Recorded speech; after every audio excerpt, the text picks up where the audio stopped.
Welcome to క్రిక్విక్.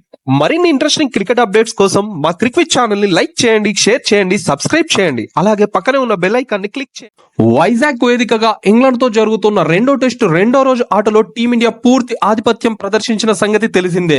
యువ opener Yashasvi Jaiswal double century చేయడంతో తొలి ఇన్నింగ్స్ లో 396 పరుగులు చేసిన టీమిండియా బౌలింగ్ లో సీనియర్ పేసర్ జస్ప్రీత్ బుమ్రా 6 వికెట్లతో చెలరేగడంతో ఇంగ్లాండ్ జట్టును 253 పరుగులకే ఆల్అౌట్ చేసింది. దీంతో తొలి ఇన్నింగ్స్ లో టీమిండియాకు 171 పరుగుల కీలక ఆధిపత్యం లభించింది. హైదరాబాద్ లో జరిగిన తొలి టెస్ట్ లో అద్భుత బంతులతో చెలరేగిన బుమ్రా ఈ రెండో టెస్ట్ లో కూడా ఇంగ్లీష్ బ్యాటర్లకు ముచ్చెమటలు పట్టిస్తూ తొలి ఇన్నింగ్స్ లో ఏకంగా 6 వికెట్లు తీసి టీమిండియాకు భారీ ఆధిక్యాన్ని అందించాడు. ఇంగ్లాండ్ కీలక ఆటగాళ్లు Joe Root, Ollie Pope, Bairstow, Ben Stokes, Tom Hartley, James Anderson ను అవుట్ చేశాడు. ముఖ్యంగా ఇంగ్లాండ్ సారథి బెన్ స్టోక్స్ ను అద్భుత బంతితో క్లీన్ బౌల్డ్ చేశాడు. బుమ్రా అవుట్ సైడ్ వేసిన బంతి లోపలికి స్వింగ్ అవుతూ స్టోక్స్ డిఫెన్స్ ను ఛేదించి వికెట్లను గిరెటేసింది. అప్పటికే 47 పరుగులతో స్టోక్స్ మంచి ఫామ్ లో ఉన్నాడు. అలాంటి సమయంలో బౌల్డ్ కావడం స్టోక్స్ ను తీవ్రంగా నిరాశపరిచింది.